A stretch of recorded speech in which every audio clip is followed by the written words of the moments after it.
मंच पर विराजमान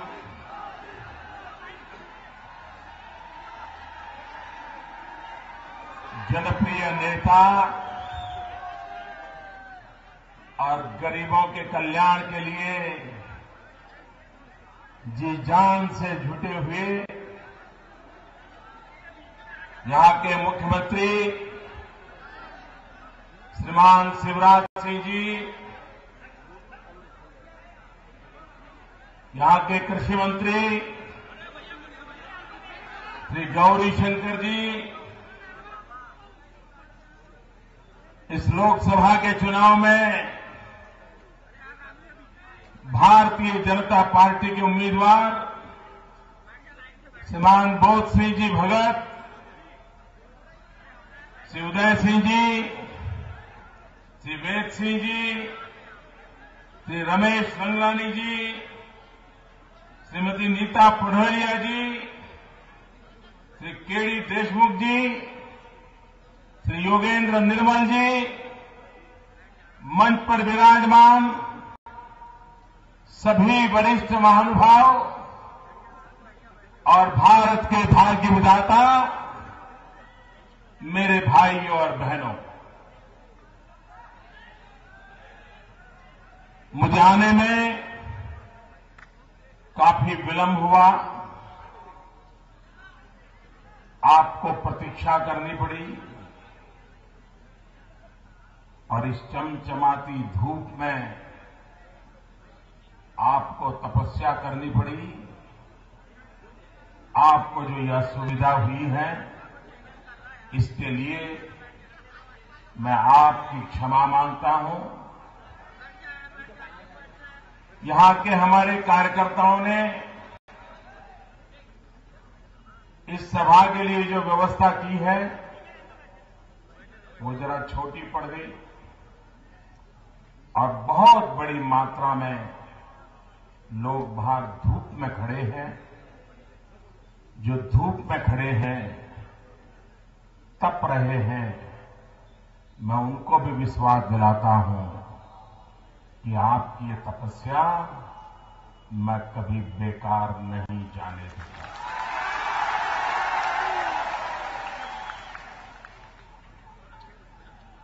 भाई बहनों,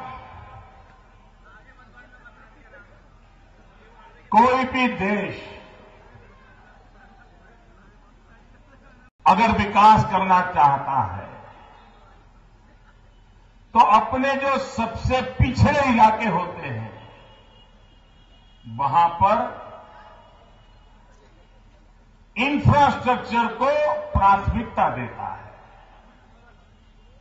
चाहे रेल की सुविधा हो, चाहे रोड की सुविधा हो, चाहे अस्पताल हो, चाहे शिक्षा की व्यवस्था हो, और इसी के बाद वहां पर जनता जनार्दन खुद विकास की योजनाएं हाथ में लेती है, जनता साहस जुटाती है और वो क्षेत्र प्रगति की नई ऊंचाइयों को पार कर देता है।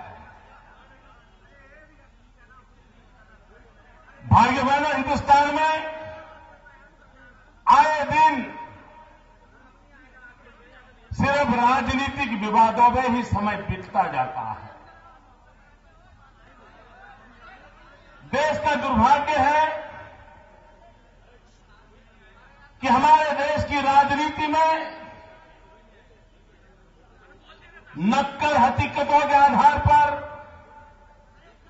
राष्ट्र के कल्याण के लिए कैसे काम होते हैं, सच्चाई की धरातल पर दुनिया के सामने लाने का प्रयास कम होता है। अगर थोड़ा सा भी होता तो आज पूरे हिंदुस्तान में मध्य प्रदेश की घर घर चर्चा होती। कल तक जो बीमारू राज्य कहा जाता था, और बीमारू कहने के बाद कोई यहां नजर करने को तैयार नहीं था। सरकारी अफसर भी इस इलाके में नौकरी नहीं चाहते थे। एक बार बीमारू राज्य का थप्पा लग गया, कोई उसके हाथ पकड़ने को तैयार नहीं होता है। लेकिन ये शिवराज जी का दम देखिए, उनकी ताकत देखिए, उनकी दीर्घ दृष्टि देखिए।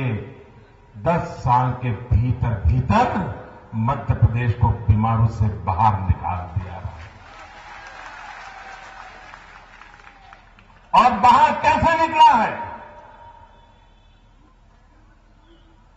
उन्होंने जिन मूलभूत बातों पर बल दिया, अगर उसको समझेंगे तो विकास की दिशा क्या हो इसका भली भांति पता चल जाता है। उन्होंने गांव की तरफ ध्यान दिया, किसानों की तरफ ध्यान दिया और सबसे पहले किसान को पानी पहुंचाने का बीड़ा उठाया।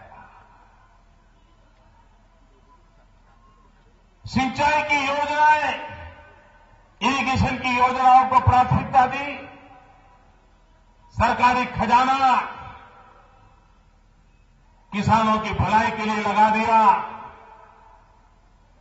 उन्होंने दूसरा महत्वपूर्ण काम किया,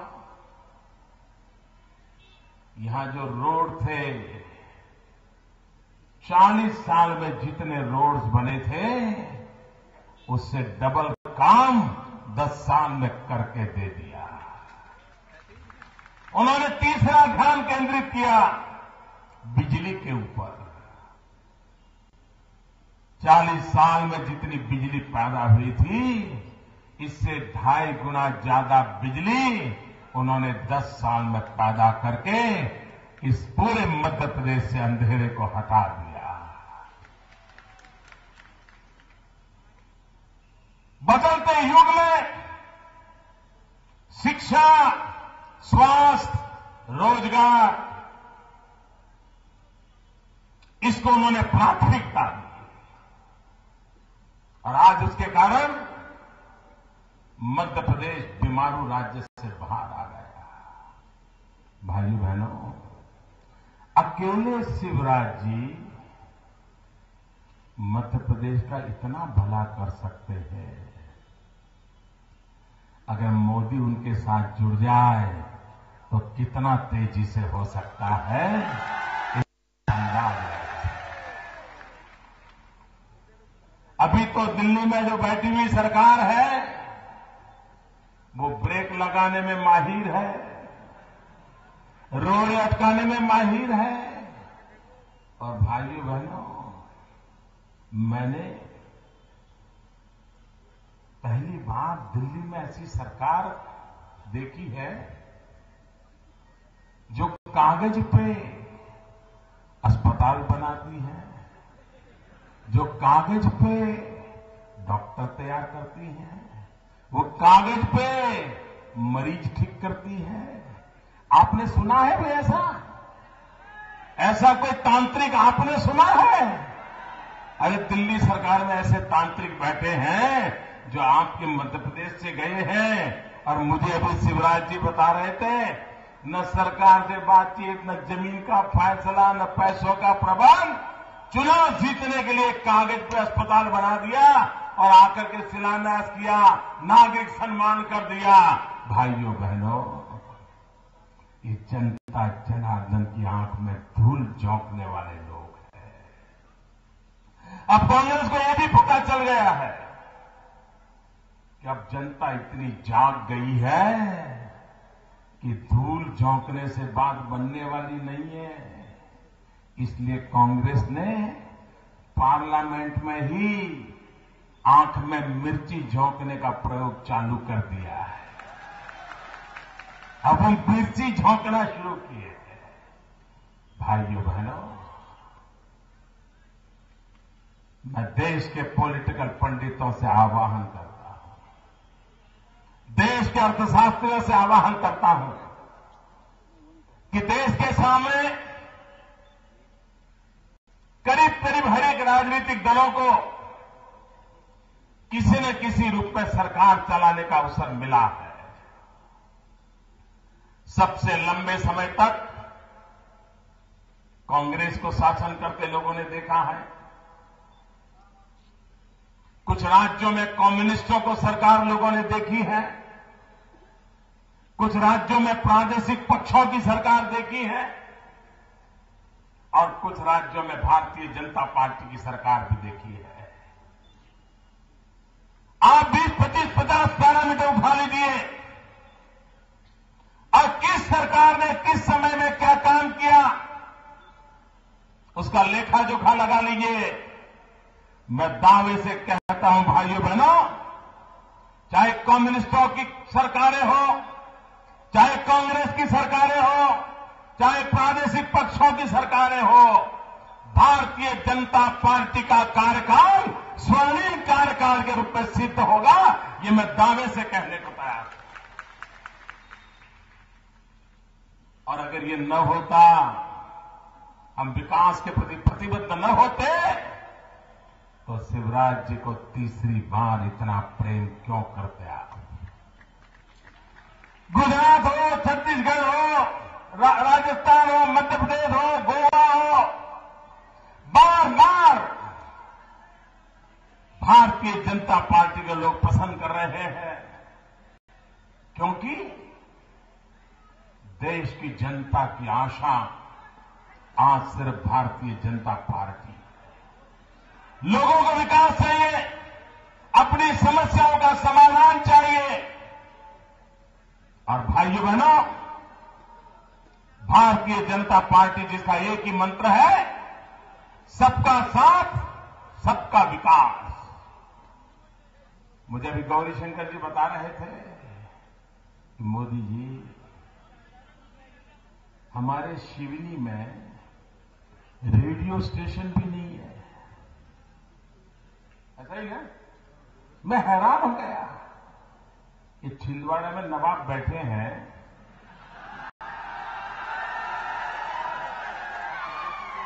कर क्या रहे हैं? क्या दिल्ली सरकार में इतनी भी आपकी चलती नहीं थी क्या? इस इलाके में बैठे हो और रेडियो स्टेशन नहीं है। भाइयों बहनों, मैं गौरीशंकर जी को कह रहा था, ये ऐसे लोग हैं, सिर्फ शिवनी में ही रेडियो स्टेशन बनाया नहीं है, ऐसा नहीं है। मेरे यहां पाकिस्तान की सीमा पर कच्छ की बॉर्डर पे बीएसएफ के जवान तैनात है, लेकिन दुर्भाग्य है कि वहां टीवी चालू करो तो पाकिस्तान का टीवी दिखता है, रेडियो चालू करो तो पाकिस्तान का रेडियो सुनाई देता है। मैं भारत सरकार को कह कह करके थक गया, राष्ट्र की रक्षा के लिए अरे सीमा पर आधुनिक टेक्नोलॉजी लगाइए ताकि ये पाकिस्तान का रेडियो सुनना बंद हो जाए, पाकिस्तान का टीवी देखना बंद हो जाए, हिंदुस्तान का टीवी रेडियो तो पहुंचाओ। भाइयों बहनों, ये 2G में लगे हुए लोग, ये तरंग बेचने वाले लोग, ये तरंग की चोरी करने वाले लोगों की प्रायोरिटी न सिविली हो सकता है, न सीमा हो सकता है, न सामान्य मानवीय की आशा आकांक्षा हो सकती है। भाइयों बहनों, लाल बहादुर शास्त्री ने मंत्र दिया था, जय जवान जय किसान। लेकिन ये दिल्ली में बैठी हुई सरकार, न जवान सलामत है न किसान सलामत है। आप कल्पना कर सकते हैं, हिंदुस्तान के युद्धों में, आतंकवादी हमलों में, माओवादियों के कत्लेआम में जितने लोग मारे गए हैं, उससे ज्यादा हमारे किसानों ने आत्महत्या करके अपनी जान गंवा दी है। भाइयों, ये 10 साल में देश के दुश्मन जवान मारे गए, पाकिस्तान के लोग आकर के सर काट के ले जाए और हिंदुस्तान की सरकार पाकिस्तान के प्रधानमंत्री को चिकन बिरयानी का भोजन खिलाए। क्या सरकार ऐसी होती है क्या?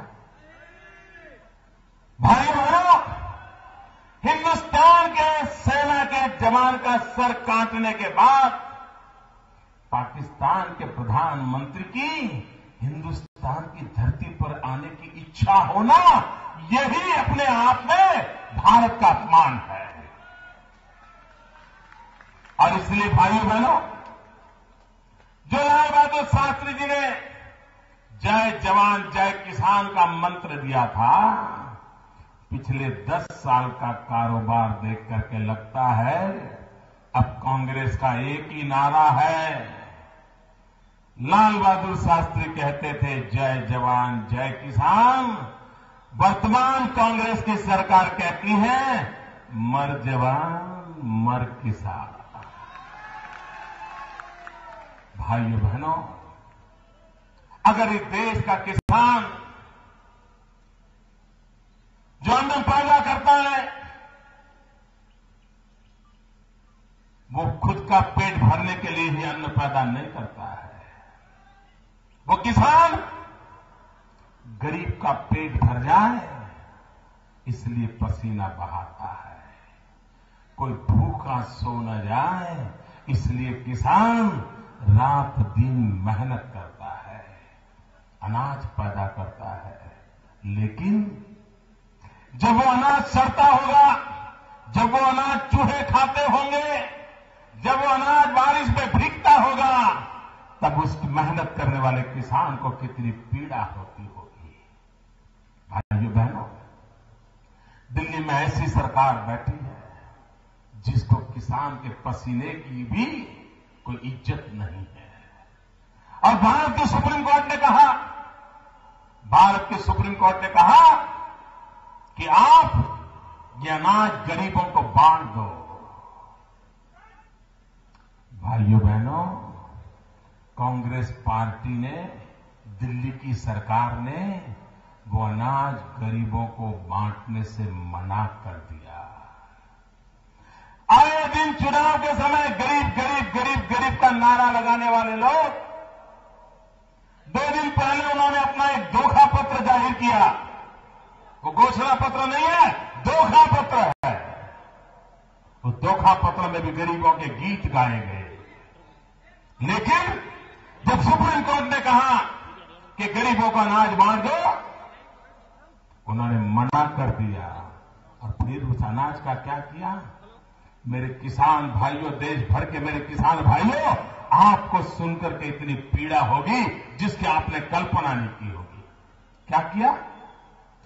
उस अनाज को गरीबों को बांटने के बजाय वो अनाज सड़ता रहा और बाद में शराब बनाने वाली कंपनियों को 80 पैसे के दाम से बेच दिया। शराब बनाओ, लोगों को शराब पिलाओ, नींद में रखो ताकि दिल्ली का कारोबार चलता रहे। भाइयों बहनों, क्या ऐसे लोगों को सरकार में रहने का हक है? क्या ऐसे लोगों को हमें चलने देना चाहिए? भाइयों बहनों, मैं आपसे एक सवाल पूछना चाहता हूं। 2004 में जब अटल बिहारी वाजपेयी ने सरकार छोड़ी थी, उस समय जो आपके हालात थे, आज 2014 आई। क्या दिल्ली सरकार से 10 साल में आपको कोई फायदा हुआ है? जरा जोर से बोलो। आपको कोई फायदा हुआ है? आपका भला हुआ है? आपके बच्चों का भला हुआ है? किसानों का भला हुआ है? आदिवासियों का भला हुआ है? किसी का भला हुआ है? अगर वो भला करते ही नहीं है तो उनको रखने की क्या जरूरत है? क्या जरूरत है? और इसीलिए मैं कहता हूं, कांग्रेस मुक्त भारत। भाइयों बहनों, हम भारत विजय रैली कर रहे हैं। ये हमारा भारत विजय रैली का हमारा संकल्प है महंगाई पर भारत विजय हो, भ्रष्टाचार पर भारत विजय हो, कुशासन पर भारत विजय हो, माता और बहनों की असुरक्षा पर भारत विजय हो, माता और बहनों के सम्मान के लिए भारत विजय हो, नौजवानों के रोजगार के लिए भारत विजय हो। इन सपनों की पूर्ति के लिए भाइयों बहनों, कुछ ही दिन में आप मतदान करने वाले हो। मैं आज आपसे प्रार्थना करने आया हूं, अगर आप पूरा मध्य प्रदेश, सभी की सभी सीटें, अगर यहां का कमल भाजपा की झोली में भर दीजिए, भाइयों बहनों, आपके प्यार को मैं विकास के माध्यम से सवाया करके लौटाऊंगा। चाहे आपके रेल के सवाल हो, रोड के सवाल हो, शिक्षा के सवाल हो, आरोग्य के सवाल हो, उन सबको प्राथमिकता से पूरा करना ये भारतीय जनता पार्टी की प्रतिबद्धता रही है और हम पूरा करने वाले लोग हैं। और इसलिए भाइयों बहनों, दिल्ली में एक मजबूत सरकार बनाइए, एक सशक्त सरकार बनाइए, फैसला करने वाली सरकार बनाइए, पिछले 10 साल का घाटा पूरा करने की ताकत रखने वाली सरकार बनाइए। और मैं आपको विश्वास दिलाता हूं, आप मुझ पर भरोसा कीजिए, मैं कभी आपका भरोसा तोड़ूंगा नहीं। भाइयों बहनों, मैं आपको वचन देने आया हूं। मैं आज बालाघाट की धरती से पूरे मध्य प्रदेश को विश्वास दिलाने आया हूं कि नरेंद्र मोदी और शिवराज सिंह कंधे से कंधा मिलाकर के कि मध्य प्रदेश को हिंदुस्तान का अव्वल नंबर का राज्य बनाकर रहेंगे, यहां की प्रगति की नई ऊंचाइयां पार करके रहेंगे। मेरे साथ बोले, भारत माता की, भारत माता की।